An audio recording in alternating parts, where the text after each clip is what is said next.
Welcome back to Second Thessalonians 2 recap. This is a really hard section of scripture, verse 1 through 12. I'm not going to be able to cover everything. If you'd like to see my notes, I'd love to send those to you. But basically, Paul's main argument to them, to these new Christians, is that I've already told you these things, so it must have not been that hard for them to understand as new Christians.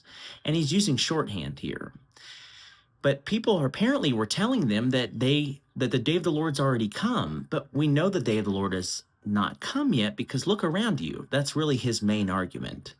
Has this man of lawlessness been revealed, and has the apostasy happened?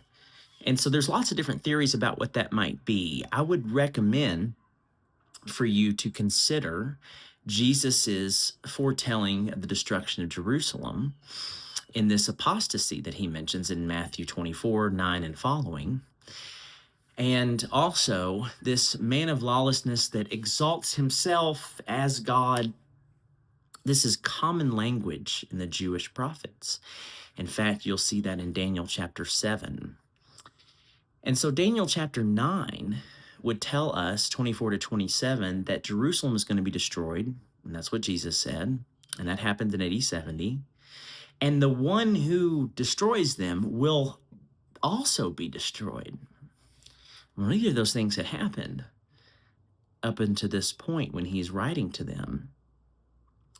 So Paul's not trying to contradict himself in 1 Thessalonians chapter 5 that we need to always be on alert and watching for Jesus to return. He's not saying that it doesn't matter until these two things happen. The prophets and Paul here are atemporal. They're not telling you this immediate thing is going to happen right after this other thing.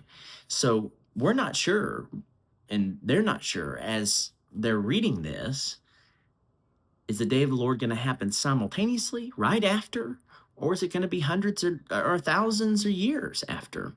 The prophet spoke that way, and so does Paul here. But we know that when he does return, all wickedness will be judged. Yes, there was a falling away. Yes, Rome was eventually defeated, but the Romans died just like everyone else. It wasn't really true justice. But when Jesus returns, he'll put an end to all powers and authorities and defeat the final enemy, which is death. And there will be no more curse in this world. And we will be with him if we're faithful to him. And that's the final warning in verse 11 and 12, that we would be the kind of people who would love the truth and not believe deceptions as those who are in power in this wicked world try to push agendas. We submit to the truth of God alone. And I hope that you can take some comfort in these things, that we need to be ready and we need to seek the truth above everything else in our lives as well. Thank you so much for your attention. And again, please let me know if you have any questions. I'm happy to send my notes to you. Take care.